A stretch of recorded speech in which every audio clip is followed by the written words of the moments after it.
Istilah anak Allah itu di dalam iman Kristen, bahkan di dalam Yudaisme, agama Yahudi sebelum Kristen, tidak pernah dipahami sebagai anak secara fisik, sehingga memerlukan bidannya siapa. Tidak perlu seperti itu.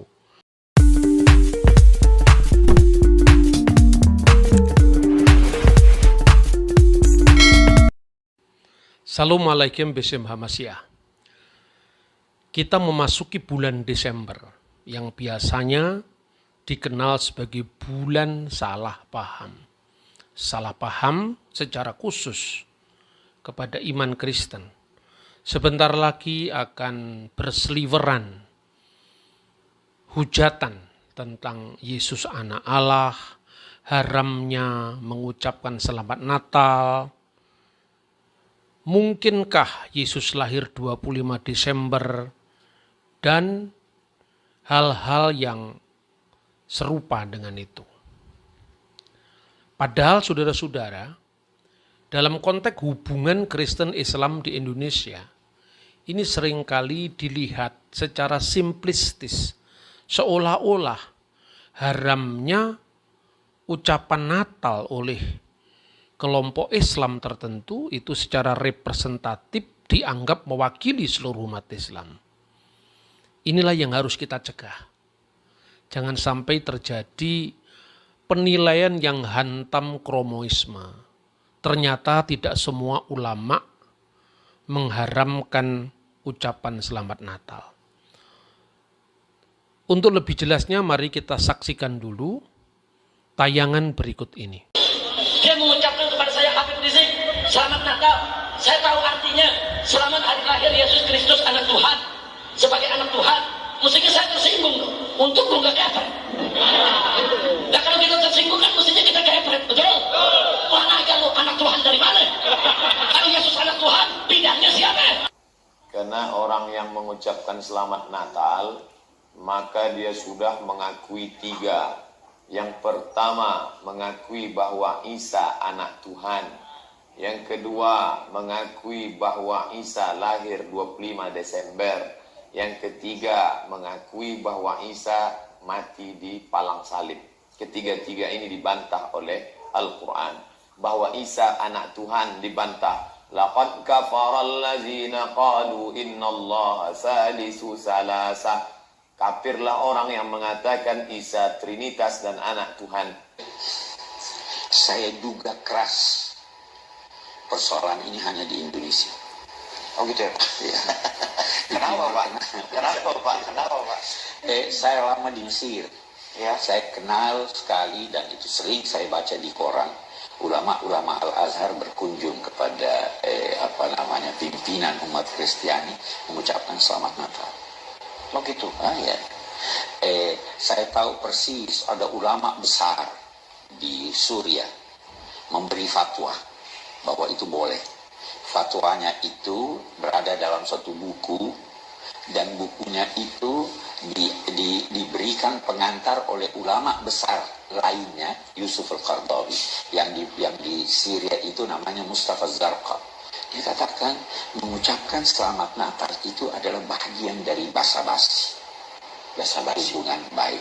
Dia bilang tidak mungkin, menurut beliau, tidak mungkin teman-teman saya dari umat Kristiani datang mengucapkan selamat Hari Raya Idul Fitri. Ya. Terus saya tidak dilarang itu. Dan menurut beliau, itu dalam bukunya yang ditulis, bukan jawaban lisan, ditulis, dia katakan, kita sekarang perlu menunjukkan kepada masyarakat dunia bahwa agama ini penuh toleransi. Kalau tidak, kita makin dituduh teroris.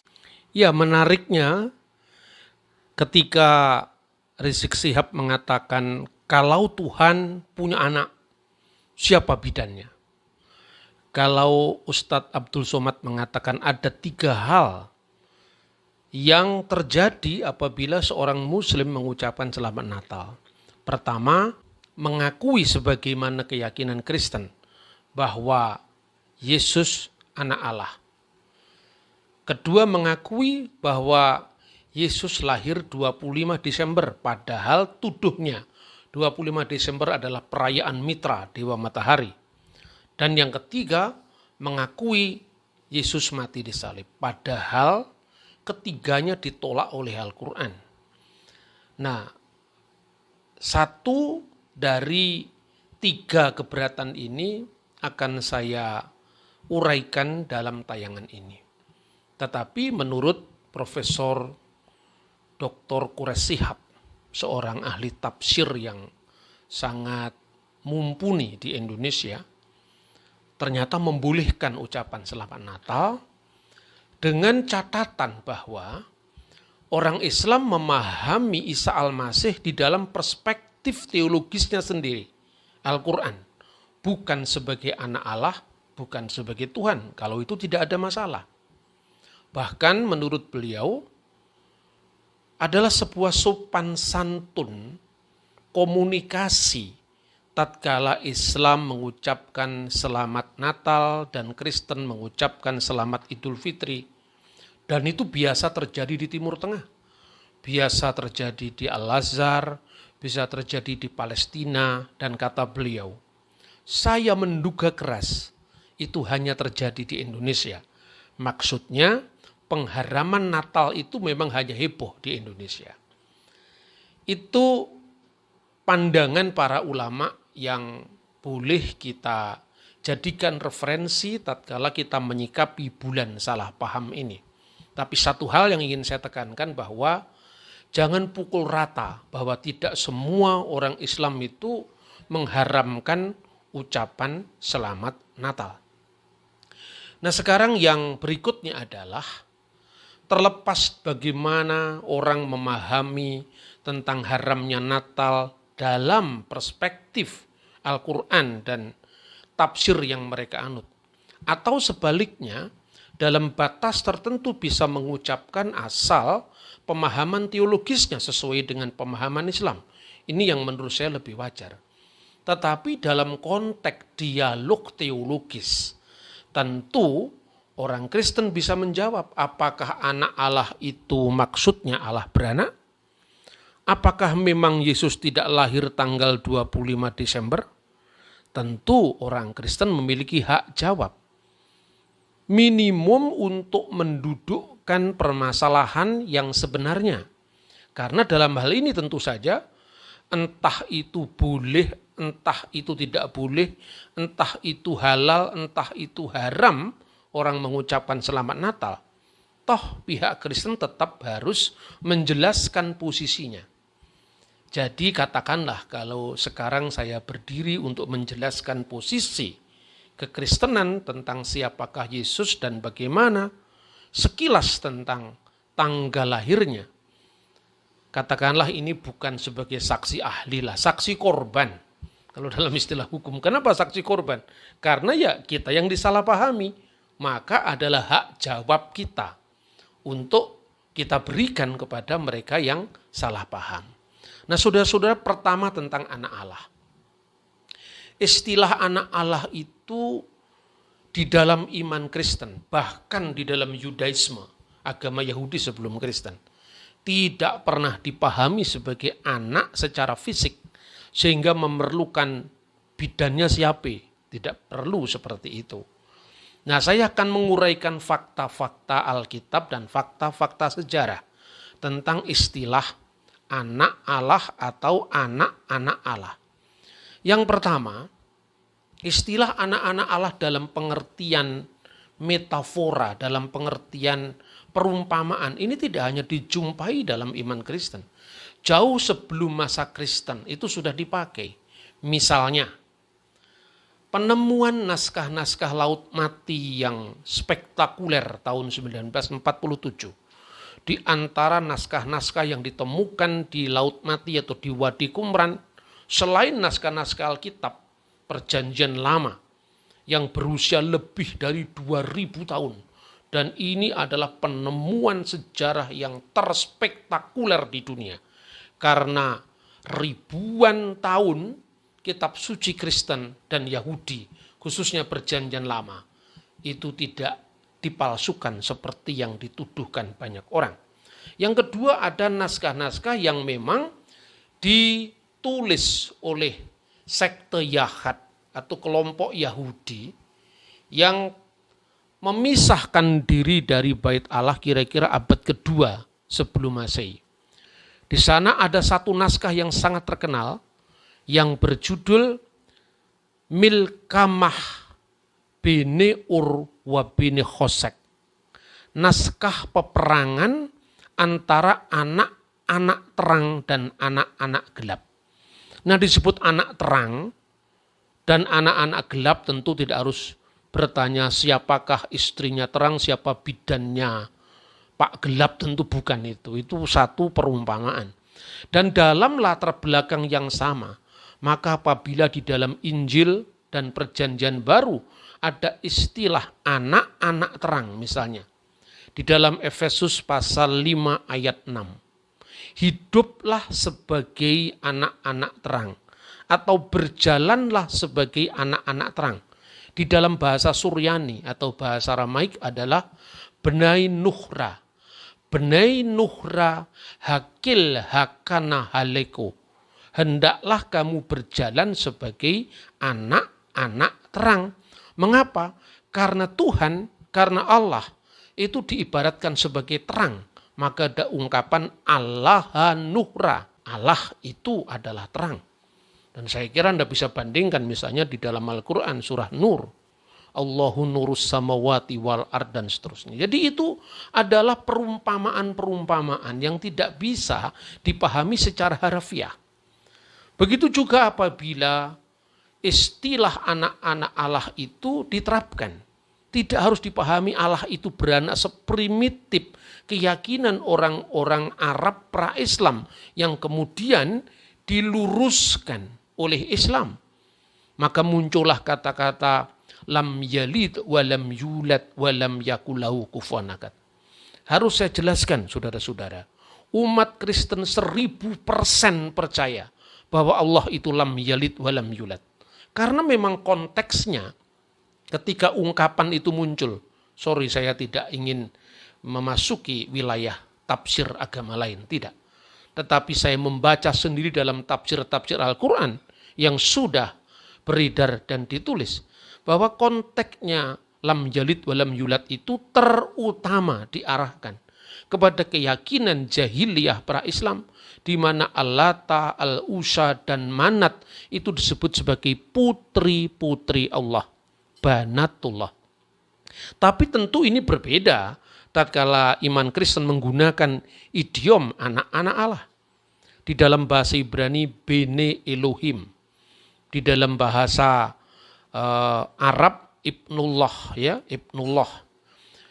Saya bisa membaca misalnya penggunaan kata jamak dari kata anak-anak Allah itu diterapkan bagi orang-orang yang membawa damai.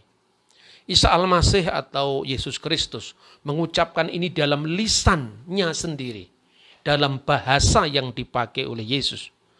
Tubaihon labdai selama, berbahagialah orang yang membawa damai. De abnauhi de allaha netkrun, karena mereka akan disebut anak-anak Allah. Dan terjemahan dari bahasa Arab dari ungkapan anak-anak Allah yang tercatat di dalam Injil Matius pasal 5 ayat 9 yang termasuk khotbah di atas bukit. Dalam bahasa Arabnya tuba lisoni issalam li annahum abnallahi yud'un. Berbahagialah orang yang membawa damai karena mereka akan disebut anak-anak Allah. Ini satu ayat yang diucapkan dalam pidato Natal oleh Presiden Yasser Arafat setiap tahun dalam Natalan di Bethlehem. Nah saudara-saudara, jadi anak Allah ini maknanya bukan Allah itu beranak secara fisik. Dan banyak kata lain di dalam bahasa Ibrani, bahasa Aramaik, bahasa Arab yang tercatat di dalam teks-teks kekristenan itu tidak bermakna Allah itu beranak secara fisik. Kata yalat yang artinya anak atau memperanakkan itu sering muncul dalam ungkapan toledot. Toledot itu artinya bisa silsilah, ya, secara genealogis, bisa dalam pengertian book generation, ya, tapi juga bisa dalam pengertian riwayat langit dan bumi. Jadi bukan sekedar anak-anak secara fisik yang diperanakkan, tetapi asal-usul itu juga bisa disebut Toledot. Misalnya di dalam kitab Taurat, Sefer Bereshit atau kitab Kejadian pasal 2 ayat 4 disebutkan Eleh Toledot Hasamayim Ve'et Sa'aret. Inilah riwayat langit dan bumi. Maksudnya riwayat langit dan bumi pada hari dia diciptakan oleh Tuhan. Tetapi juga bahasa yang sama, kata Toledot yang berasal dari kata yelet tadi juga dipahami sebagai silsilah. Misalnya di dalam kitab Taurat pula, kitab Kejadian pasal 5 misalnya ayat 1. Zeh Sefer Toledot Adam. Inilah silsilah dari Adam, Bayom Baru Elohim, ketika diciptakan oleh Allah. Nah, di dalam makna silsilah secara daging, silsilah secara fisik, Yesus juga disebut keturunan Daud, keturunan Abraham. Dan buku silsilah itu dinamakan Ketaba de Ziliduteh. Zilidut, Elidut itu Toledot di dalam bahasa Ibrani. Ketaba de Ziliduteh. Ya, inilah silsilah de Iso Mesiha dari Yesus Kristus breh di David breh di Abraham. Anak Daud artinya keturunan Daud, anak Abraham artinya keturunan Abraham, tidak anak secara langsung dalam pengertian diperanakkan. Sebab Yesus diperanakkan oleh Bunda Maria.